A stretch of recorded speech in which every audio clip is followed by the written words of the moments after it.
Hello buddies, welcome back to my channel Dev buddies. तो buddies, अपनी previous video में हम लोगों ने ये सीखा था कि वर्डप्रेस को लोकल होस्ट के ऊपर किस तरह इंस्टॉल कर सकते हैं। लोकल होस्ट मीन कि हम अपने कंप्यूटर के अंदर वर्डप्रेस को किस तरह इंस्टॉल कर सकते हैं। तो जिन बडीज़ ने मेरी वीडियो नहीं देखी प्रीवियस वीडियो, तो वो मेरे चैनल में जाके मेरी प्रीवियस वीडियो देख सकते हैं कि हम लोगों ने किस तरह मिलकर वर्डप्रेस को लोकल होस्ट पे इंस्टॉल किया था।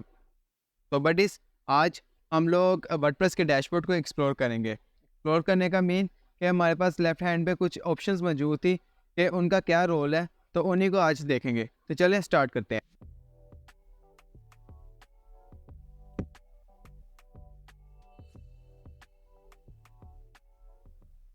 तो बडीज़, हमारी लोकल होस्ट वर्डप्रेस वेबसाइट को रन करने के लिए हमें कुछ सर्वर चलाने की ज़रूरत पड़ेगी। तो उन सर्वर को किस तरह चलाएंगे? हमने प्रीवियस वीडियो में एक सॉफ्टवेयर डाउनलोड किया था जिसका नाम था जैम। तो जैम का कंट्रोल पैनल ओपन करेंगे और हम कुछ सर्वर को रन करेंगे। आइए देखते हैं किस तरह करेंगे। ये हमारे पास जैम का कंट्रोल पैनल है। इसे ओपन करते हैं तो ये हमारे पास कुछ मॉड्यूल्स हमारे पास मिल रहे होते हैं। अपाची, माई फाइलज़ीला, मरकरी और टॉमकैट।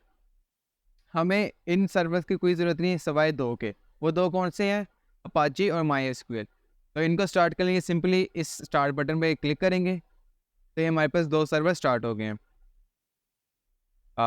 हमारा माई सर्वर क्रैश कर गया है, कोई नहीं, दोबारा स्टार्ट पे क्लिक करेंगे तो हमारे पास स्टार्ट हो गया। तो जब आपके पास एक ग्रीन कलर की बॉर्डर बन जाए ना, एक बॉक्स बन जाए, तो समझे कि आपका सर्वर स्टार्ट हो गया है। तो इसे सिर्फ सिंपली मिनिमाइज़ करेंगे और अपने क्रोम ब्राउज़र में जाएंगे। अब हमने यहाँ पे क्या लिखना है कि आपके वर्डप्रेस अपनी वर्डप्रेस वेबसाइट के अंदर लॉगिन हो जाए। तो हमें सिंपली लिखना है लोकल होस्ट स्लैश मेरी वेबसाइट, अपनी वेबसाइट का नाम जो आपने जिस तरह लिखा होगा, लाइक प्रैक्टिस वर्डप्रेस के नाम से, कोई अपने नेम के या टेस्टिंग, इस तरह के जो आपने नाम लिखा होगा अपना वर्डप्रेस वेबसाइट के लिए, तो आपने वही यहाँ पे लिखना है। तो मैंने डेव बडी लिखा था तो मैं यहाँ पे डेव बडी लिखूँगा। तो बडीज़, ये हमारे पास वेबसाइट का पेज शो हो रहा है। तो हम अपने वर्डप्रेस के डैशबोर्ड में किस तरह जाएंगे? सिंपली आपने यहाँ पे जाना है, होवर करना है और इस डैशबोर्ड पे क्लिक कर देना है। तो थोड़ा सा वेट करेंगे तो आप अपने वर्डप्रेस के डैशबोर्ड में आप पहुँच जाएंगे। तो आपको, ये हमारे पास डैशबोर्ड है, इसमें हमारे पास ये कुछ काम की चीज़ नहीं है, इसे सिर्फ आपने इग्नोर करना है। हमारे पास जो काम की चीज़ें हैं वो यहाँ पर हैं। ये आपकी लेफ्ट हैंड पे आपके पास ये कुछ ऑप्शंस हैं, जैसे dashboard, post, media, page, comment, appearance, plugin, user, tools, setting और क्लैप्स। मेन्यू को सिंपली ये तो क्लैप्स करेगा, इसका कोई काम नहीं है। सिंपली हमारे पास 1, 2, 3, 4, 5, 6, 7, 8, 9, 10 ऑप्शंस हैं। तो देखते हैं कि इन 10 ऑप्शन में से हमें किन-किन ऑप्शंस की ज़रूरत है और कौन-कौन ऑप्शन हमारी ज़रूरत को पूरा कर सकते हैं। तो बडीज़, हमारे पास पहली ऑप्शन आती है डैशबोर्ड की। डैशबोर्ड के अंदर हमारे पास होम का ऑप्शन होता है। होम का ऑप्शन क्या है? ये हमारे पास इस टाइप का एक पेज शो होता है, जो हमारे किसी काम का नहीं है, इसे हमने इग्नोर करना है। सेकंड ऑप्शन है हमारे पास अपडेट की। ये अपडेट ऑप्शन क्या है? जैसे कि हमारे पास वर्डप्रेस हमने इंस्टॉल करते हैं, तो उनके कोई डिफरेंट वर्जन होते हैं कि वो टाइम टू टाइम अपडेट होते रहते हैं। लाइक हमारे पास अभी करंट वर्जन हमारे पास 6.5.2 है, लेकिन अब हमारे पास लेटेस्ट वर्जन ये इंस्टॉल हुआ है। अब अगर यहाँ पे कोई उसका नाम कहता है वर्डप्रेस कोई अपडेट लॉन्च करता है, तो लाइक अगर यहाँ पे 6.5.2 है, तो अगर 6.5.3 आ जाए, तो यहाँ पे लिखा होगा कि आपके पास ये वाला वर्जन है। आगे अब करंटली हमारे पास 6.5.3 चल रहा है, तो आप इसे इंस्टॉल कर लें। सेकंड, हमारे पास यहाँ पे प्लगइन्स के शो होते हैं। जो हम लोग प्लगइन इंस्टॉल करते हैं तो उनके भी डिफरेंट वर्जन होते हैं ना, वो भी टाइम टू टाइम चेंज होते रहते हैं, अपडेट्स होते रहते हैं। तो हमारे पास यहाँ पे शो कर रहे थे कि आपका पास बड़ी आपके पास ये प्लगइन्स हैं, आपने इंस्टॉल किए हुए हैं, ये प्लगइन्स आउटडेटेड हैं, तो इनको आप अपडेट कर लें। तो यहाँ पे सिंपली अपडेट का क्लिक करेंगे तो आपके सारे प्लगइन्स अपडेट हो जाएंगे। और हमारे पास कुछ थीम्स हम इंस्टॉल करते हैं, तो यहाँ पे हमारे पास लाइक ये 3 थीम्स हैं, इनकी अपडेट आई हुई है। तो सिंपली इन सबको सेलेक्ट आउट करके अपडेट थीम करेंगे तो ये हमारी थीम अपडेटेड वर्जन से, मतलब आउटडेटेड वर्जन से अपडेट हो जाएंगी करंट वर्जन से। तो बट हमारे पास सेकंड ऑप्शन है पोस्ट की। ये पोस्ट होता क्या है? पोस्ट ब्लॉग राइट करने के लिए एक टूल है। अब ये ब्लॉग क्या होता है? तो बडीज़, आप लोगों के घर में डेली टू डेली या संडे टू संडे मैगजीन या न्यूज़पेपर आते होंगे जिस पर डिफरेंट सेक्शंस बने होते हैं। उन सेक्शन को हम बोलते हैं आर्टिकल्स। ये आर्टिकल्स डिफरेंट ऑथर्स ने लिखे होते हैं कुछ डिफरेंट इवेंट्स के ऊपर। तो तो अगर हम इसे डिजिटलाइज़ फॉर्म में बोलें तो उसे बोलते हैं ब्लॉग। ब्लॉग की डिफरेंट वेबसाइट्स होती हैं, आपके पास काफ़ी वेबसाइट हैं जिस पे डिफरेंट ऑथर्स कुछ इवेंट्स के हवाले से जो न्यूज़पेपर पे तो लिखते ही लिखते हैं, लेकिन वो वेबसाइट पे भी लिखते हैं ताकि वो सोशल मीडिया पे भी रन कर सकें। तो उन्हीं को राइट करने के लिए हमारे पास एक पोस्ट की ऑप्शन आती है। तो चलें देखते हैं कि पोस्ट के ऑप्शन के अंदर क्या है। हमारे पास ये 4 ऑप्शंस हैं, all post, add new post, categorise and tags. All post के अंदर क्या होता है? ऑल पोस्ट के अंदर जो हम लोग पोस्ट डेली टू डेली या हम जो पोस्ट ऐड करते हैं ना, तो वो हमारे पास यहाँ पे शो होने लग जाती हैं। लाइक अभी हमारे पास ये लगाने के पहले से हेलो वर्ड की वर्डप्रेस की ब्लॉग पोस्ट हुआ हुआ है। हम व्यू करते हैं इसे, तो ये थोड़ा सा लोड टाइम लेगा। तो ये देखें बडीज हमारे पास ये कोई ब्लॉग पोस्ट हुआ है कमेंट्स के ऊपर। ये हेलो वर्ड के नाम से एक ब्लॉग पोस्ट हुआ है जिसपे वर्डप्रेस हमें वेलकम कर रहा है। Welcome to WordPress, this is your first post, edit और delete it and then start writing. तो इस तरह के टाइप के हमारे पास ब्लॉग्स होते हैं। आपको मैं कुछ आपको फ़ोटोज़ भी प्रोवाइड कर दूंगा कि ब्लॉग्स होते क्या हैं, क्या उनकी क्या थीम्स होती हैं, किस तरह होते हैं, तो वो भी प्रोवाइड कर दूंगा। तो सो गाइस, अब ये ऑप्शन क्या है, ऐड न्यू पोस्ट। इस पर क्लिक करके हम एक नई पोस्ट ऐड कर सकते हैं। तो इस बटन को हम बाद में देखेंगे, तो पहले हम सिर्फ डैशबोर्ड को एक्सप्लोर करें, तो इस डैशबोर्ड के ऑप्शंस को एक्सप्लोर करेंगे। सेकंड हमारे पास आता है ऐड न्यू पोस्ट। ये सिमिलर ऑप्शंस हैं, अगर चाहे आप यहाँ पे क्लिक कर लो या यहाँ पे क्लिक कर लो, बात दोनों सेम है कि आपने कोई पोस्ट लिखना होता है, सिंपली इन दोनों ऑप्शन में जाके आप पोस्ट ऐड कर सकते हैं। तो बडीज़ हमारे पास चौथी ऑप्शन है कैटेगरीज़ की। ये कैटेगरीज़ होती क्या है? तो बडीज़ आप लोगों ने देखा होगा कि न्यूज़पेपर के ऊपर डिफरेंट सेक्शंस बने होते हैं, जो आपको जैसे कि मैंने आपको पहले बताया, तो उन सेक्शन को कैटेगरीज से डिफरेंट किया गया जाता है।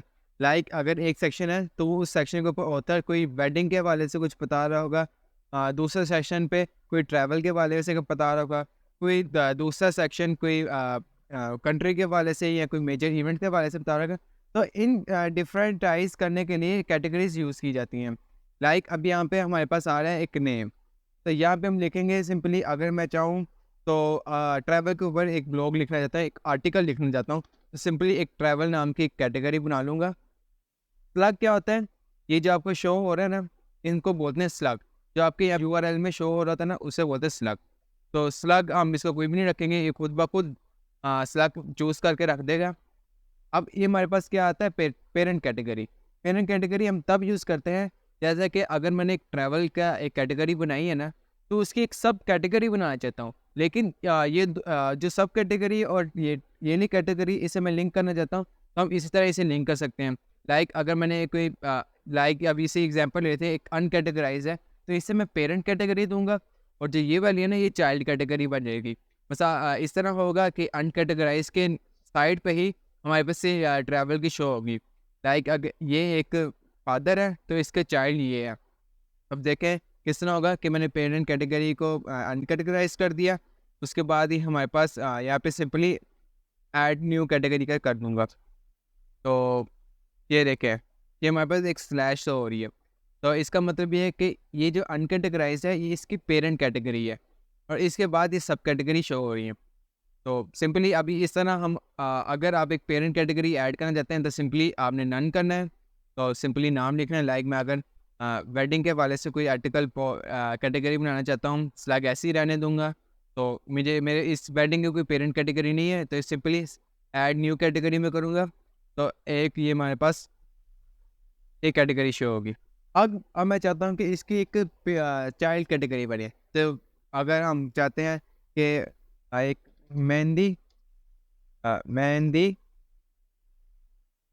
HEND, मेहंदी के नाम से एक चाइल्ड कैटेगरी बनाना चाहता हूँ, तो सिंपली पेरेंट कैटेगरी पे जाऊँगा। इसकी पेरेंट कैटेगरी क्या होगी, वेडिंग। वेडिंग के अंदर ही तो होती है ना, उसके अंदर कैटेगरी होती हैं लाइक मेहंदी, बारात, वलीमा, तो उनकी सब कैटेगरीज हुई होती हैं। तो सिंपली इससे करेंगे ऐड न्यू कैटेगरी। तो ये देखिए वेडिंग के नीचे आ जाएगी मेहंदी, फिर मैं लिखूँगा बारात, तो फिर ऐड न्यू कैटेगरी करूँगा, तो ये देखें, तो इसी के नीचे ये आ जाएगी बारात। ये देखें बारात आ गया। अब मैं देखूँगा वलीमा, वलीमा पेरेंट कैटेगरी रहेगी हमारी remain wedding, add new category, तो अब यहाँ पे आ जाएगा वलीमा। तो अब ये 3 चीज़ें इसके अंदर हैं और ट्रैवल एंड कैटेगराइज के अंदर है। तो ये हमारा कैटेगरी का काम होता है। तो बट इज़ हमारे पास ये ऑप्शन आती है डिस्क्रिप्शन की। अभी डिस्क्रिप्शन होता है क्या है? लाइक मैंने ये कैटेगरी वेडिंग के नाम से ऐड की है, तो मैं अब इसकी कुछ डिस्क्रिप्शन डिटेल देना चाहता हूँ कि वेडिंग मैं किस हवाले से कोई आर्टिकल पोस्ट करूँगा। अब लाइक मैं एक लिखूँगा ग्लोबल इश्यू के ऊपर एक कैटेगरी बनाना चाहता हूँ कि पेरेंट कैटेगरी कोई नहीं रखूँगा। आइए अब लिखूँगा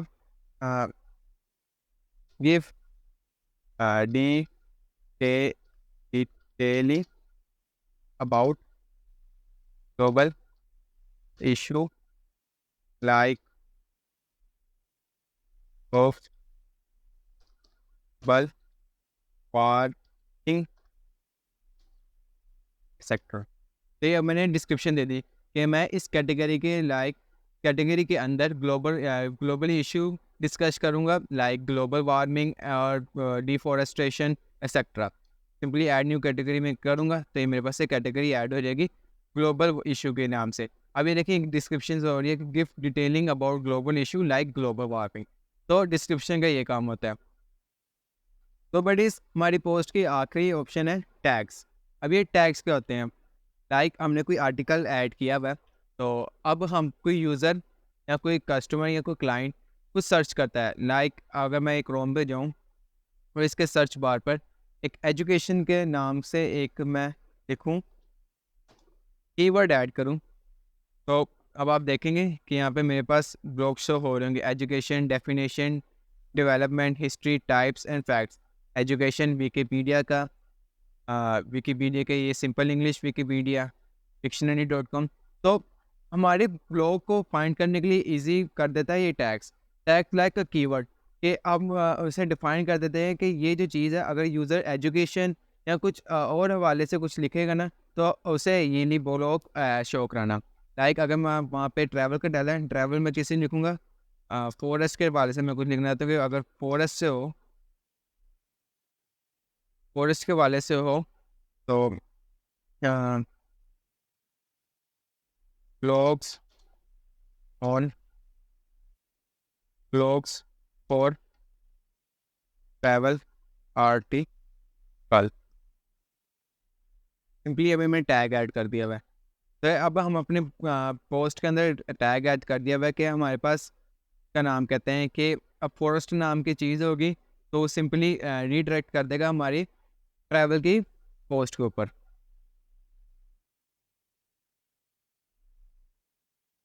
जो हम अपनी वेबसाइट के अंदर कंटेंट ऐड करने के लिए कुछ पिक्चर्स कुछ वीडियोस वगैरह ऐड करते हैं ना, तो हमारी यहाँ पे स्टोर हो जाती हैं। लाइक ये मीडिया लाइब्रेरी लिखा हुआ है, जो पिक्चर्स वगैरह ऐड करेंगे तो हमारी यहाँ पर शो हो रही होंगी क्योंकि एक ही सेव हो जाएंगी, जो डाटाबेस के अंदर हमारे पास ये सेव हो जाएंगी। लाइक अब यहाँ पे इसका सिंपली कुछ काम नहीं होता। अगर आपको कोई यहाँ पे ये काम होता है कि अगर आपको कोई मीडिया है आपको कोई ज़रूरत नहीं तो सिंपली यहाँ से जाके आप डिलीट कर सकते हैं। और लाइक अब ये सेकंड ऑप्शन है हमारे पास ऐड न्यू मीडिया फाइल, तो आप यहाँ से भी क्लिक कर सकते हैं, यहाँ पे भी जा सकते हैं। यहाँ पे सिंपली आपने ड्रैग एंड ड्रॉप भी कर सकते हैं और यहाँ तो कोई सिलेक्ट फाइल करें। लाइक मेरे पास एक फ़ोटो है तो मैं इसे सेलेक्ट करूँगा तो ये देखें ये पिक्चर अपलोड हो गई है। तो अब ये पिक्चर हमारी लाइब्रेरी में सेव हो गई है। ये देखें आपको इस तरह करके शो हो रही होगी ग्रिड के अंदर। ये देखें ये हमारी एक पिक्चर सेव हो चुकी हुई है। तो इसका साइज़ बहुत बड़ा है, तो कभी भी 1 MB 200 KB से ज़्यादा नहीं साइज़ होना चाहिए। या तो उससे मिनिमम होना चाहिए या उसके करीब तर होना चाहिए। 200 KB से ज़्यादा हुआ तो आपकी स्पीड ऑप्टिमाइजेशन में असर करेगी। स्पीड ऑप्टिमाइजेशन इंशाल्लाह आपको हम नई प्लेलिस्ट ऐड करेंगे स्पीड ऑप्टिमाइजेशन के अंदर, तो उस पर आपको सिखाएंगे कि आप स्पीड ऑप्टिमाइजेशन किस तरह करेंगे। तो अभी इसे आपको समझाने के लिए सिर्फ ये मैंने डमी फ़ोटो ऐड की है। तो आपने नहीं करने के 1 MB या 1 MB से ज़्यादा कोई फ़ोटो आपने ऐड नहीं करें। आपने देखना है कि सिर्फ 200 KB की फ़ाइल हो या उससे कम की हो, उससे ज़्यादा की ना हो। सिंपल 200 से कम की हो तो वो बेस्ट है।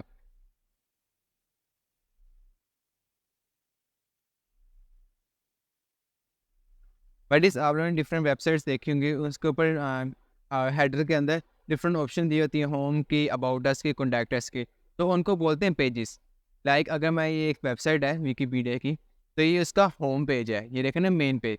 तो पेजेस हमारे पास इस तरह के कंटेंट ऐड करने के लिए या इस तरह का कंटेंट शो करने के लिए यूज़ होते हैं। ये अभी हमारे पास मेन पेज ऑन है। तो अगर हम टॉप के पेज पे क्लिक करेंगे तो हमारे पास इस तरह का कोई टॉप का पेज होगा जो विकिपीडिया ने ऐड किया होगा। लाइक ये देखें, ये टॉप का कोई विकिपीडिया पेज है, तो ये ऐड किया हुआ है। तो अब यहाँ पे अगर देखें व्यू सोर्स, तो ये एक व्यू सोर्स का पेज होगा। तो ये हमें इस तरह का शो करा रहा होगा, इस तरह इन्होंने बनाया होगा विकिपीडिया वालों ने। लाइक ये देखें, ये पेजेस होते हैं, ये डिफरेंट पेजेस बने हुए हैं जो आपकी वेबसाइट को शो करा रहे होते हैं। लाइक उनके अंदर जो कंटेंट ऐड होता है उनको शो करा रहे होते हैं। तो सिंपली यहाँ पे हमारे पास पहले ही डिफ़ॉल्ट कुछ प्राइवेसी पॉलिसी का पेज बना हुआ है और कुछ सैम्पल पेज बना हुआ है। तो हम आपको पहले ही आपको बताया था कि आप यहाँ पे जाके पेजेस ऐड कर सकते हैं या सिंपली इस ऑप्शन को क्लिक करके ऐड कर सकते हैं। तो बडीज़ हमारे पास 5वां ऑप्शन है कमेंट्स का। बडीज़ आप सबको पता होगा कमेंट्स होते क्या है। कमेंट्स रिमार्क्स शो कराने होते हैं, रिमार्क्स ऐड करने होते हैं। या अब ये रिमार्क्स किसको ऐड करने हैं? ये जो किसी ऑथर ने कोई आर्टिकल ऐड किया हुआ है, तो उसके ऊपर किसी यूज़र ने या किसी क्लाइंट ने या किसी कस्टमर ने कुछ रिमार्क्स ऐड करने हैं, तो कमेंट्स की मदद से उसे रिमार्क्स ऐड कर सकता है सिंपली। तो बडीज़ हमारे पास 6 ऑप्शन है अपीयरेंस की। अपीयरेंस होता क्या है? जो हमारी वेबसाइट की लेआउट शो हो रही थी उसको चेंज करना, उसे कस्टमाइज़ करना। तो अभी हमारे पास 2 ऑप्शन है, थीम की और एडिटर की। तो एडिटर को हमने नहीं देखना क्योंकि ये एडवांस लेवल चीज़ है, इंशाल्लाह हम नेक्स्ट वीडियो में करेंगे। और अभी हम देखेंगे थीम को। थीम क्या होती है? बडीज़ आपको मैंने अपनी प्रीवियस वीडियो में बताया था कि थीम्स हमारी वेबसाइट को बनाने के लिए यूज़ की जाती हैं, वो भी विदाउट कोडिंग से। हम सिंपली एक थीम को इंस्टॉल करते हैं और उसे ऐड करते हैं और सिंपली चेंजेस करके हम अपनी वेबसाइट को डेवलप कर सकते हैं। लाइक अभी डिफ़ॉल्ट हमारे पास 2024 की थीम इंस्टॉल्ड है, तो ये हमारे पास कुछ और थीम्स हैं। तो ये कोडिंग के बगैर हमारी वेबसाइट डेवलप हो सकती है थीम्स की वजह से। पेज के अंदर अभी आपको 2 ऑप्शंस ही मौजूद हैं, लेकिन जब हम कोई थीम ऐड करेंगे तो उसको कस्टमाइज़ भी करना होता है। या तो हमें इसके अंदर अगर एडवांस लेवल की आपको वेबसाइट चाहिए तो आपको कुछ कोड करने की भी ज़रूरत पड़ेगी, लेकिन अगर बिगिनर लेवल की वेबसाइट चाहिए तो आपको कोडिंग करने की ज़रूरत नहीं है। सिंपली आपको कंटेंट चेंज करना होगा बाय यूजिंग पेज बिल्डर। तो आपके पास जैसे कि ये थीम है, तो सिंपली एक्टिवेट करेंगे तो इसके कुछ ऑप्शन हमारे अपीयरेंस के अंदर शो होंगे। तो इंशाल्लाह वो भी हम नेक्स्ट वीडियो में देखेंगे, अभी हम सिर्फ ऑप्शंस को पढ़ रहे हैं। तो बडीज़ हमारे पास 7वां ऑप्शन है प्लगइन्स का। बडीज़ आप लोगों को मैंने अपनी प्रीवियस वीडियो में ही बताया था कि प्लगइन्स होते क्या हैं। तो जिन लोगों ने मेरी प्रीवियस वीडियो नहीं देखी तो मैं उनको बताता चलूँ कि प्लगइन्स हमारी वेबसाइट के अंदर डिफरेंट फंक्शनैलिटीज़ ऐड करते हैं। तो बडीज़ अगर हम प्लगइन्स को सिलेक्ट करते हैं तो उसके ऊपर पहले ही ऑप्शन सेलेक्ट हो जाता है इंस्टॉल प्लगइन्स का। इस तरह का कुछ लेआउट हमें शो होता है, जहाँ पे हमें प्लगइन्स इंस्टॉल जो हुए होते हैं उनकी डिटेल शो कर रहा होता है। लाइक अगर हमने कोई प्लगइन इंस्टॉल किया है ना, तो वो यहाँ पे शो होगा कि आपने ये प्लगइन इंस्टॉल किए हुए हैं। बाय डिफ़ॉल्ट ये एक्समिथ और हेलो डॉली इंस्टॉल्ड हुआ है, जो अभी एक्टिवेट नहीं हुए हुए। एक्टिवेट क्या है? मिसाल के तौर पे आपने एक प्लगइन इंस्टॉल किया, अभी तक उसे एक्टिवेट नहीं किया, तो इसका मतलब ये हो कि वो आपने इंस्टॉल तो कर दिया लेकिन उसकी फंक्शनैलिटी आपकी अभी वेबसाइट के अंदर नहीं ऐड हुई, जब तक आप इसे एक्टिवेट नहीं करेंगे। जब मैं इसे एक्टिवेट पे क्लिक करूँगा तो उसकी फंक्शनैलिटी अब हमारी वेबसाइट के ऊपर रन करने लग जाएगी। और सेकंड ऑप्शन हमारे पास वही जो हमारे पास प्रीवियस ऑप्शन आ रहे थे कि ऐड न्यू प्लगइन। जब आप इस पे ऐड न्यू प्लगइन पे क्लिक करेंगे तो कुछ हमारे पास इस तरह का लेआउट शो होगा। तो बट इस हमारे पास कुछ इस तरह का लेआउट शो होगा जहाँ पे डिफरेंट प्लगइन्स शो हो रहे होंगे, लाइक क्लासिक एडिटर्स, एक्समिथ जो हमारे पास डिफ़ॉल्ट ऐड हुआ है, Jetpack, classic widgets, health check and troubleshooting, Gutenberg. तो इस तरह के हमारे पास प्लगइन काफ़ी शो हो रहे होंगे। लाइक अब हमें कुछ एक्स्ट्रा प्लगइन्स भी ऐड करने थे जो हमें यहाँ पे शो नहीं हो रहे, तो सिंपली यहाँ पे हम लिखेंगे तो हमें शो होने लग जाएंगे जो भी आप प्लगइन चाहते हैं। जैसे मैं वो कॉमर्स का एक प्लगइन है, मैं उसे ऐड करना चाहता हूँ। तो बट इस हमारे पास कुछ इस तरह का लेआउट शो होगा। तो ये देखिए, ये वो कॉमर्स का प्लगइन है। वैसे अब इसे मैं ऐड करना चाहता हूँ तो सिंपली इंस्टॉल नाउ का बटन पे क्लिक करूँगा तो ये इंस्टॉल हो जाएगा। तो उसके बाद ये एक्टिवेट का बटन आएगा, तो हम एक्टिवेट करेंगे तो ये इसकी फंक्शनैलिटी हमारी वेबसाइट के अंदर ऐड हो जाएगी। तो बट इस अभी जो 7 तक है यही हमारे पास इंपॉर्टेंट ऑप्शंस हैं जो हमने अपने वेबसाइट बनाने डेवलप करने में यूज़ करनी है।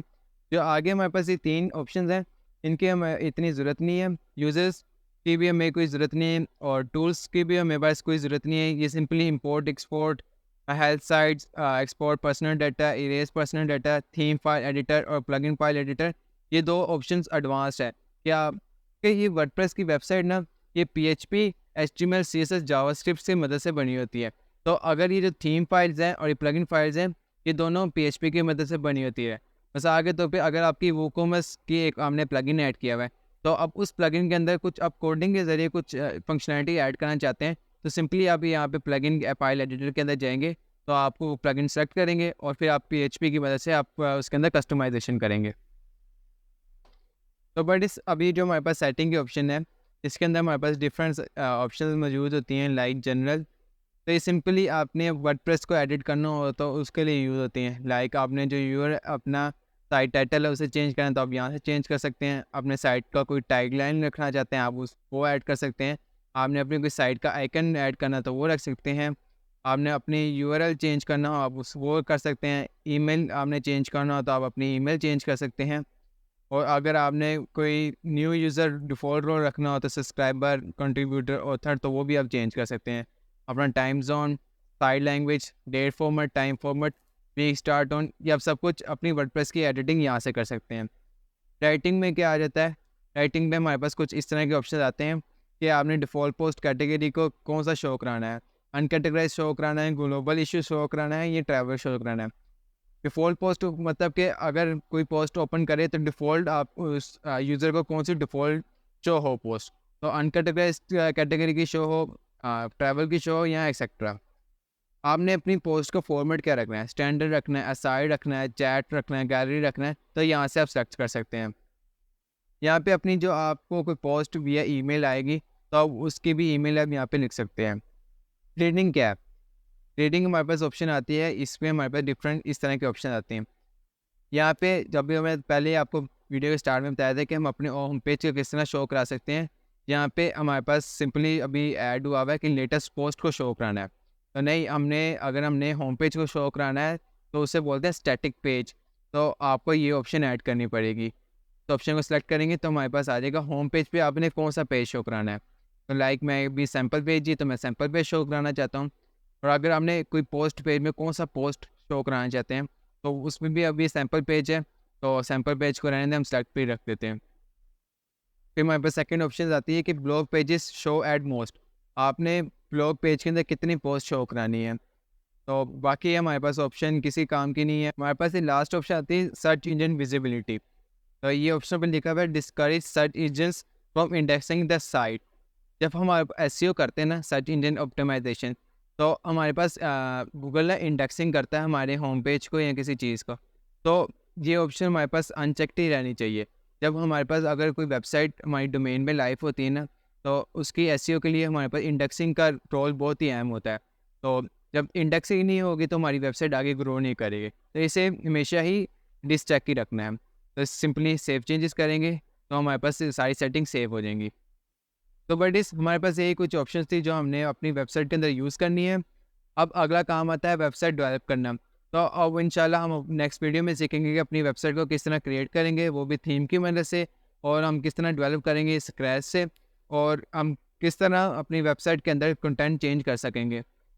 मैंने अपनी प्रीवियस वीडियो में आप सबसे पूछा था कि हम कौन सी वेबसाइट बनाएं, तो मुझे ई कॉमर्स के ऑप्शन आप लोगों से मिल गया।